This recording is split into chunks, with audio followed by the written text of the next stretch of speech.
आप लोग जो पुराना ट्रेडर हो, मतलब ट्रेडिंग एक्सपीरियंस है, आप लोगों को मालूम है कि ट्रेडिंग साइकोलॉजी ट्रेडिंग सेशन में 80% रोल प्ले करता है और टेक्निकल एनालिसिस या एज ये 20% रोल प्ले करता है। तो जो ट्रेडर्स बहुत लॉस खा के बैठे हो या जो बिगिनर हो जो ट्रेडिंग साइकोलॉजी को समझना चाह रहे हो, वो लोगों के लिए ये वीडियो बहुत ज्यादा इंपॉर्टेंट है। और एक मेन चीज है, ये वीडियो में आपको एक चीज खास मिलेगा कि प्रैक्टिकल एक्सप्लेनेशन मिलेगा 5 मिनट के चार्ट के ऊपर कि कहां पे ट्रेडर का साइकोलॉजी के ऊपर इफेक्ट करता है प्राइस मूवमेंट और कैसे वो लोग बिहेव करता है प्राइस फ्लक्चुएशन के साथ। तो ये चीज समझने के लिए ये वीडियो पूरा अंत तक देखना, तो आपको बहुत अच्छे से क्लियरिटी आ जाएगा। और ये जो ट्रेडिंग साइकोलॉजी का जो फैक्ट है, ये जो 8 चीज मैंने यहाँ पे लिखा है, ये 8 पॉइंट, ये आप अच्छा से रिलेट कर पाओगे तो आपका ट्रेडिंग स्किल में ये वीडियो बहुत ज्यादा वैल्यू ऐड करने वाला है। ये मैंने पहले प्रॉमिस किया, तो उसी हिसाब से आप देखो तो आपको समझ में आ जाएगा। मैं आसान भाषा में समझाने का कोशिश करूंगा।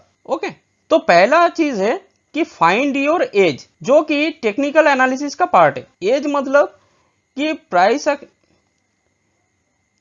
कि ट्रेडिंग सेशन में प्राइस मूवमेंट कुछ भी हो सकता है, क्योंकि हर टाइम पे प्राइस मूवमेंट अलग अलग रहता है, कोई एक पर्टिकुलर पैटर्न फॉलो नहीं करता है। लेकिन फिर भी आपका एक एज होना चाहिए, जब आपका प्रॉफिट हो रहा है तो वो प्रॉफिट ज्यादा हो और जब आपका लॉस हो रहा है वो लॉस बहुत कम हो। तो यही मेन बात है। तो पहला एज यही है। तो कैसे डिसाइड करना है, कैसे फिक्स करना है, तो ये चैनल पे बहुत सारा वीडियोस में मैं ये प्राइस एक्शन के ऊपर कैसे एज फाइंड आउट करना है वो मैंने बताया, बहुत अच्छी तरीके से सरल भाषा में समझाया। तो 2-4 वीडियोस देखोगे तो आपको समझ में आ जाएगा। तो आप खुद के लिए ट्रेडिंग एज बना सकते हो कि जब प्राइस मूवमेंट आपका दिशा में जा रहा है, निर्धारित दिशा में, तब आप high risk reward ratio maintain कर पाओ। इसको बोलते हैं एज। जैसे एग्जाम्पल के तौर पे मैं एक चीज बोलता हूँ, तो एग्जाम्पल के तौर पे मैं ये बता रहा हूँ, जैसे मेरा एज मैंने जैसे निकाला कि जब ऐसा चार्ट पैटर्न फॉर्मेशन होता है, ये जो रेड कलर का जो मार्किंग दिख रहे हो, ये प्राइस मूवमेंट जब ये ट्रेंड रिवर्सल का साइन मिलता है,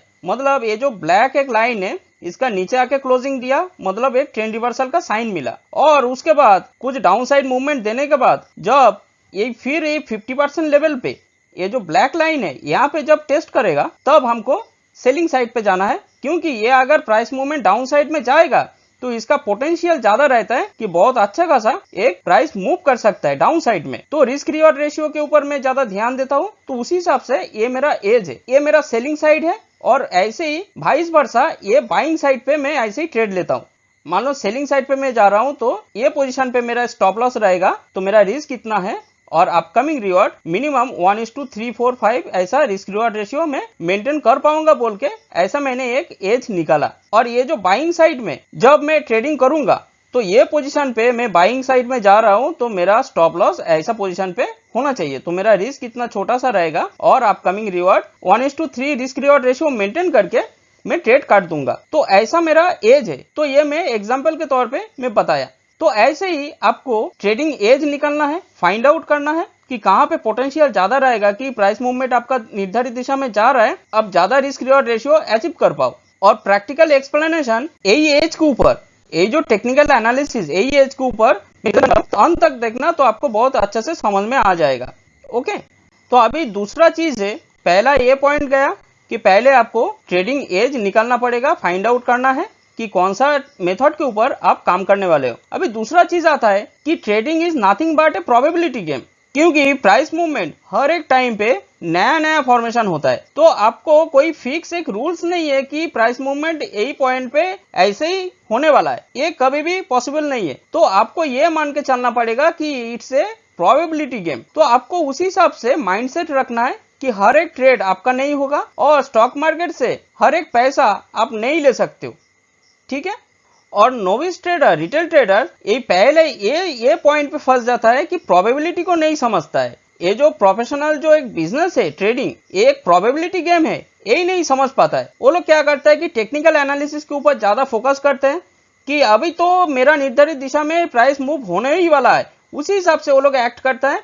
और ज्यादा रिस्क लेके अगर लॉस होता है तो वो लॉस लेके फिर वो भाग जाता है, क्योंकि वो लोग प्रोबेबिलिटी नहीं समझता है। क्योंकि कोई भी स्ट्रैटेजी, ट्रेडिंग स्ट्रैटेजी आप अप्लाई कर रहे हो तो उसका विन ट्रेड कब होगा, कब लूजिंग ट्रेड होगा, ये आपको मालूम नहीं है। तो मान लो पहले ही आपको 2 लूजिंग ट्रेड हो गया, तो तीसरा जो ट्रेड होने वाला है वो विनिंग होगा कि लूजिंग होगा वो भी मालूम नहीं, तो शायद विनिंग भी हो सकता है। तो पहले जब ये 2 ट्रेड लॉस में रन करता है तब ट्रेडर ये सोचता है कि उसका स्ट्रेटेजी में कुछ गलती है, कुछ खराबी है, तो वो लोग फ्रस्ट्रेटेड हो जाता है, डिप्रेस्ड हो जाता है, और इसके कारण से फिर वो लोग रिवेंज ट्रेडिंग करता है, जो कि और ज्यादा खतरा है। रिवेंज ट्रेडिंग नहीं करने का, कोई भी एक ट्रेडिंग एज पकड़ के उसके हिसाब से कंसिस्टेंसी आपको काम करना है। पहले बहुत सारा ट्रेडर ये नहीं जानता है, फिर मान लो पहले ही 2 विनिंग ट्रेड हो गया, अभी 2 विनिंग ट्रेड होने के बाद फिर वो लोग का कॉन्फिडेंस बढ़ जाता है कि नहीं भाई अभी तो मैं प्रो लेवल का प्लेयर हो गया,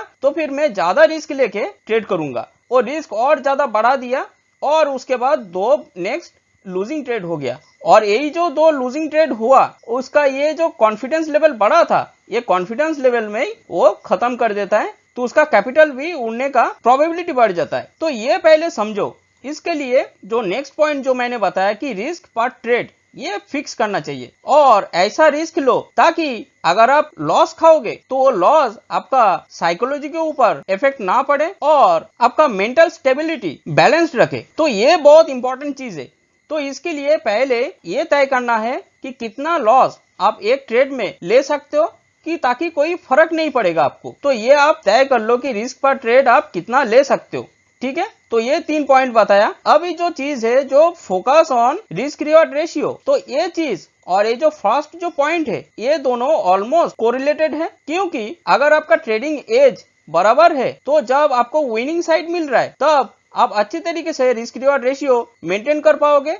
तो उसी हिसाब से आपको एज भी बनाना है, और जब विनिंग साइड में जा रहा है कोई ट्रेड तो आपको हाथ के ऊपर कंट्रोल करना है, तुरंत काटने का नहीं ट्रेड। तो इसके लिए रिस्क रिवॉर्ड रेशियो के ऊपर ज्यादा फोकस देना है, ठीक है। बहुत ज्यादा रिटेल ट्रेडर्स ट्रेडिंग रूल के ऊपर फ्लेक्सिबल रहता है और प्रॉफिट टारगेट के ऊपर ज्यादा रिजिड रहता है, और ऐसा करने का ही नहीं, क्योंकि आपको रूल के ऊपर रिजिड रहना है और प्रॉफिट टारगेट के ऊपर फ्लेक्सिबल रहना है। तो ये दोनों चीज अगर आप सही से करोगे ठीक से, जो कि कॉमन ट्रेडर्स ये भी एक बहुत ज्यादा बड़ा मिस्टेक करता है कि ट्रेडिंग रूल्स को वो लोग फ्लेक्सिबल बना देता है, रिजिड नहीं रख पाता है, और प्रॉफिट टारगेट को रिजिड रखते, मतलब इतना लेवल पे आएगा तभी मैं प्रॉफिट उठाऊंगा, ऐसा बात नहीं है। जब स्टॉक मार्केट जितना आपको दे रहा है उस हिसाब से आपको प्रॉफिट लेना है, वो आपको थोड़ा बहुत समझना पड़ेगा। ये विदाउट डिसिप्लिन आप अगर सोचोगे कि लाख के वजह से मैं कुछ कर लूंगा तो वो होने वाला नहीं है। अगर 1-2 ट्रेड अगर आपका विनिंग ट्रेड भी होगा तभी आप नेट बाय नेट बाद में लॉस खाओगे, अगर आप डिसिप्लिन के साथ अगर काम नहीं करोगे तो। और एक चीज है जो कंसिस्टेंसी, ये कंसिस्टेंटली एक ट्रेडिंग मेथड के ऊपर काम करना है जो आपने पहले ही फाइंड आउट किया है। जब कोई ट्रेड में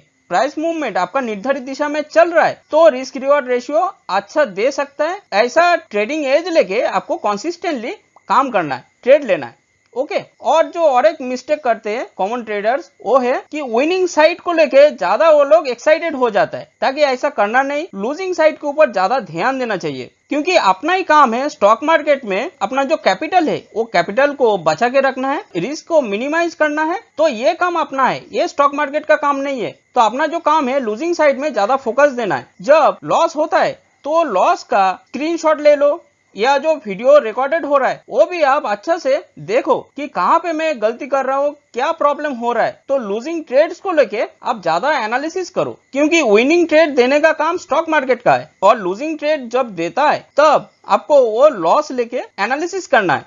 सिंपल सा चीज है जो कॉमन ट्रेडर बहुत बड़ा एक मिस्टेक करता है और इसके लिए भी फंसता है, क्योंकि वो लोग एनालिसिस नहीं करता है कि लॉस हुआ तो ठीक है अभी नेक्स्ट टाइम देखेंगे, लेकिन क्यों लॉस हो रहा है, कहाँ पे आप मिस्टेक कर रहे हो, तो ये सब चीज आपको समझना चाहिए, ओके।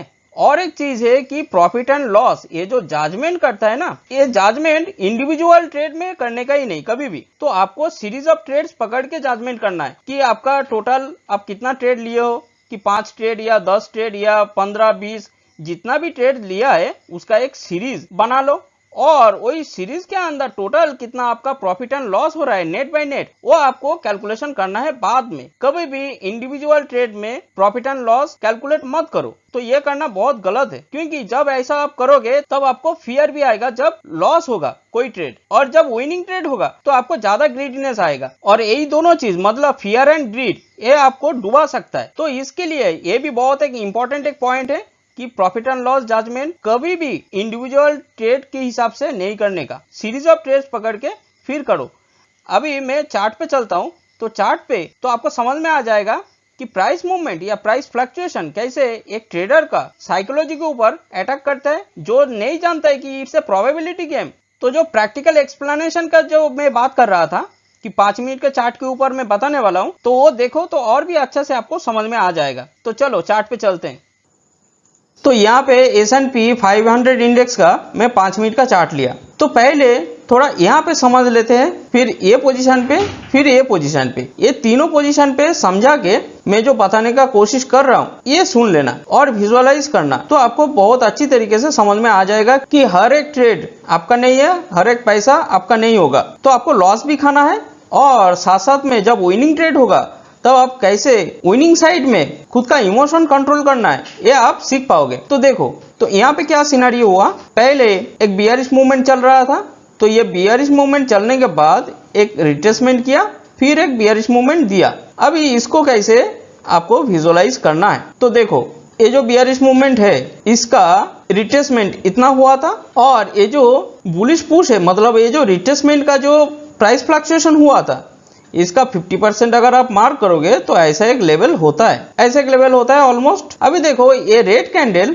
50% के नीचे आके क्लोजिंग दिया यहाँ पे, तब क्या करना है कि ये सोचना है कि जो बियरिश मूवमेंट दे रहा था इसका रिट्रेसमेंट यहाँ तक उस टाइम के लिए खत्म हो गया। और मैं क्या सीखा इससे पहले कि ये जो 50% लेवल पे ये जो नीचे आके फिर और एक कैंडलस्टिक क्लोजिंग दिया, फिर यही 50% लेवल पे ये टेस्ट कर रहा है प्राइस, तब आपको सेलिंग साइड पे जाना है और स्टॉप लॉस इधर लगा सकते हो। तो यहाँ पे रिस्क इतना छोटा सा है और प्रॉफिट टेकिंग जोन में कहाँ पे निकालूंगा, इनिशियली जितना मैं क्वांटिटी लिया उसका कुछ पोर्शन ये जो स्केलिंग करना है, पहले देखो ये पोजीशन से आपको नीचे स्केलिंग करना है। तो मान लो ऐसा एक लेवल होता है, मैं मैन्युअली मार्किंग कर रहा हूँ, थोड़ा इधर उधर हो सकता है, तो मेरा टारगेट यही रहेगा। तो कुछ पोर्शन मैं यहाँ पे बाय बैक करूंगा और कुछ पोर्शन क्या करूंगा, अगर बियरिश स्ट्रेंथ सही रहेगा तो इतना डिस्टेंस भी मैं यहाँ पे ऐड कर दूंगा नीचे।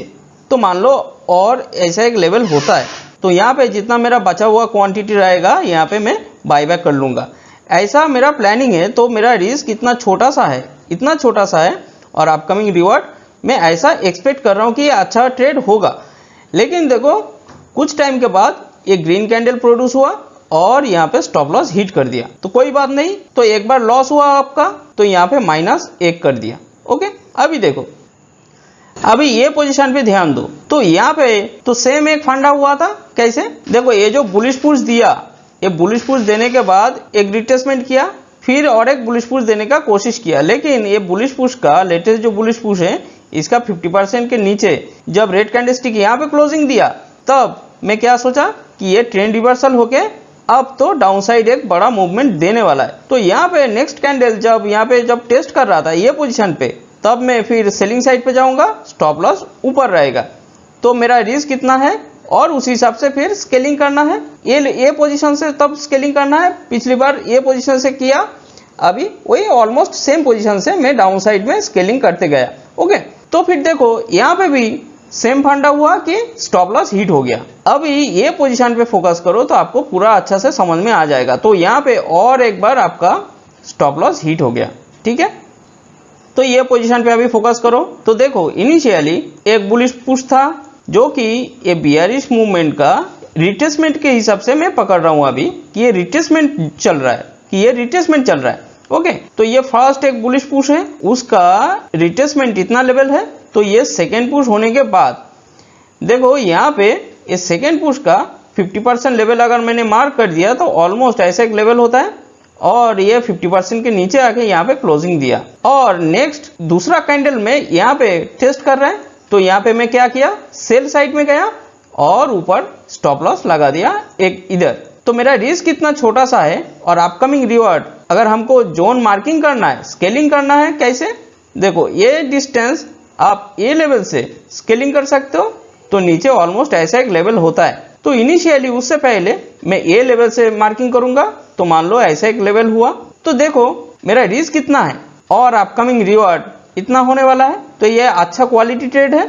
तो यहाँ पे हमको इनिशियली 1:2 3/4 तो मिल ही गया होगा, और उसके बाद और थोड़ा पेशेंस रखोगे, ट्रेलिंग स्टॉप लॉस करोगे तो आपको ये लेवल भी आप उठा सकते हो प्रॉफिट। तो यहाँ पे आपको 1:2 मान लो ऑलमोस्ट 5 हुआ, मिनिमम 5 हुआ, तो यहाँ पे देखो प्लस में 5 कर दिया। तो ये 2 ट्रेड में आपका लॉस हुआ और एक ट्रेड में आपका जब फायदा हुआ, तो अब ये सब छोटा मोटा पोजीशन में ट्रेड काटने का नहीं, क्योंकि आपको pull back and scaling strategy मालूम है, तो आप स्केलिंग किया और ये सब लेवल आपको मिला कि आप प्रॉफिट उठाओगे तो ऐसा लेवल पे उठाओगे। तो देखो यहाँ पे नेट बाय नेट आपको प्रॉफिट हुआ। तो ऐसे तरीके से सोचना है कि अगर मान लो 3 ट्रेड आपको लेना है तो उसी हिसाब से रिस्क पर ट्रेड फिक्स करो और उसके बाद ऐसे अच्छा खासा मेथड पकड़ के आप काम करो, तो सक्सेसफुल ट्रेडर बन पाओगे।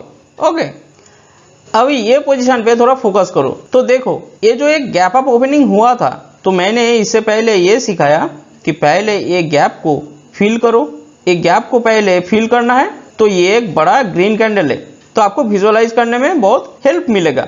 अभी देखो ये जो टोटल इतना मूवमेंट होने के बाद, टोटल ये जो मूवमेंट हुआ इसका रिट्रेसमेंट इतना है और उसके बाद इतना डिस्टेंस देखो ऑलमोस्ट उतना कवर किया, थोड़ा कम है लेकिन ऑलमोस्ट उतना कवर किया। तो यहाँ पे एक रिट्रेसमेंट होने वाला है, ये पहले आप प्रेडिक्ट कर लिया कि ये ऐसा एक जोन पे रिट्रेसमेंट हो सकता है। तो अभी देखो ये रिट्रेसमेंट किया करके खत्म करके फिर ये अपसाइड मूवमेंट देने लगा, लेकिन मैक्सिमम ये लेवल तक आ पाया। तो ये जो लेटेस्ट जो बुलिश पुश है इसका 50% के नीचे देखो ये रेड कैंडल क्लोजिंग दिया 50% के नीचे, मतलब ये एक ट्रेंड रिवर्सल का साइन है अच्छा खासा। तो यहाँ पे भी अगर आप ट्रेड लेते सेलिंग साइड पे तभी आपको अच्छा खासा एक प्रॉफिट मिल जाता, रिस्क रिवॉर्ड रेशियो मेंटेन कर पाते। तो ऐसा तरीके से सोचना है कि ये जो लेवल है, ये जो इतना जो बुलिश पुश का जो मूवमेंट है, प्राइस फ्लक्चुएशन, आप अगर ये लेवल से अगर मेजर करते अपसाइड में रिट्रेसमेंट जोन से, तो और बहुत अपसाइड होता। तो मैं जगह नहीं बोल के ऐसे एक लेवल पे मार्किंग कर रहा हूँ। तो देखिए ये जो बड़ा जो एक गैप है ये फिलअप नहीं कर पाया, मतलब प्राइस को डाउनसाइड एक धक्का देगा, देने का चांस रहता है। मतलब 60 to 70% टाइम पे ऐसा बड़ा गैप अगर जो फिलअप नहीं कर पा रहा है तो इसका मतलब ये थ्रस्ट देगा प्राइस को। तो उसके बाद देखो ये अच्छा खासा धक्का दिया। तो आपने देखा कि ये पोजीशन पे जब आप सेलिंग साइड पे गया तो आप ये एक्सपेक्ट कर रहे थे कि रिस्क रिवॉर्ड रेशियो आप अच्छा खासा मेंटेन कर पाओगे, तभी आप यहाँ पे फेल हो गया। फिर ये पोजीशन पे सेम सिनेरियो हुआ, यहाँ पे भी आप फेल हो गया। तो मान लो 2 बार अगर आपका लॉस हुआ तो आप क्या करोगे? ज्यादातर रिटेल इन्वेस्टर यही सोचता है कि ये स्ट्रैटेजी में कुछ खराब है, ये प्रोवाकर जो स्ट्रैटेजी जो यूज करता है ये बहुत ही गलत है, ये कोई काम का नहीं है, तो मैं भी ये स्ट्रैटेजी अप्लाई नहीं करूंगा और दूसरा कुछ अच्छा खासा कोई एक ट्रेडिंग एज ढूंढना है, ऐसा आप सोच के यहाँ पे आप एग्जिट कर दोगे, क्विट कर दोगे। लेकिन ये जो पोजीशन पे आपका विनिंग हुआ यहाँ पे, तो आपको मालूम नहीं है कि ये विनिंग ट्रेड होने वाला है या नहीं होने वाला है। तो यहाँ पे अगर आप सेलिंग किया ये पोजीशन पे, तो आप स्टॉप लॉस यहाँ पे रखा, तो आपको बहुत अच्छा खासा 1:5-6 ऐसा रिस्क रिवॉर्ड रेशियो मेंटेन कर पाया। तो यहाँ पे ही मेन फंडा है कि आपको एज ए ट्रेडर ये सोचना है कि ये प्रोबेबिलिटी गेम है। लेकिन इससे पहले ये पोजीशन पे ध्यान दो, तो ये पोजीशन पे भी अगर आप ये पोजीशन पे सेलिंग करते, ये जो गैप है ये गैप फिलअप नहीं कर पा रहे हैं, तो प्राइस को एक डाउन साइड में थ्रस्ट देगा, मतलब पोटेंशियल लेवल हाई है कि डाउन साइड में थ्रस्ट दे सकता है। अगर देगा तो ये जो प्रोबेबिलिटी है इसको आपको समझना है। और ऐसा लूजिंग ट्रेड जब होता है तो आपको घबराने का जरूरत नहीं है, और इसके लिए मैं बोला कि रिस्क पर ट्रेड फिक्स रखो। आर्बिट्ररी कोई लालच में आके या रिवेंज पे आके ज्यादा रिस्क मत लो। आपका रिस्क एक सर्टेन स्पैन ऑफ टाइम पे फिक्स होना चाहिए। अगर मान लो कि आप 20 या 50 ट्रेड के बाद आप प्रॉफिटेबल हो रहे हो, तो फिर आपका रिस्क कैपेसिटी ऑटोमेटिकली बढ़ जाएगा, तब आप स्केल अप कर लो रिस्क को। ऐसे तरीके से सिस्टमेटिक वे में अगर ट्रेडिंग करोगे तो आप सक्सेसफुल ट्रेडर बन पाओगे। तो यही मेन फंडा है। और ये प्राइस एक्शन स्ट्रेटेजी के ऊपर मैं बहुत सारा वीडियो बनाया, तो ये देखोगे तो आपको एक एज मिल जाएगा, आप खुद से वो आइडेंटिफाई कर पाओगे कैसा ट्रेडिंग मेथड के ऊपर काम करना है, ये आपको समझ में आ जाएगा। और ये pull back and scaling strategy ये अगर सीखना है ठीक से, तो फिर ये चैनल के साथ जुड़े रहो, तो आपको बहुत कुछ सीखने को मिलेगा कि प्राइस एक्शन ट्रेडिंग कैसे करना है। कोई भी लैगिंग इंडिकेटर के भरोसे मत रहो।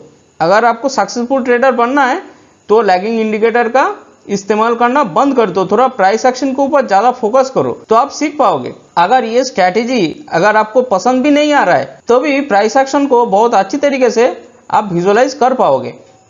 ओके, तो ये वीडियो देखने के बाद कमेंट करना ना भूले, और इसके बाद पोजिशनल ट्रेडिंग या स्विंग ट्रेडिंग के ऊपर और भी वीडियोस आने वाला है। तो जो लोग स्विंग ट्रेडिंग करते हैं या पोजिशनल ट्रेडिंग करते हैं वो लोगों के लिए भी बहुत अच्छा हेल्प मिलेगा। यही सेम स्ट्रैटेजी के ऊपर बेस करके आपको बहुत ज़्यादा फायदा मिलने वाला है, वो सब वीडियोस मैं अपलोड करूँगा। ओके, तो देखते रहना। चलो, हरे कृष्णा।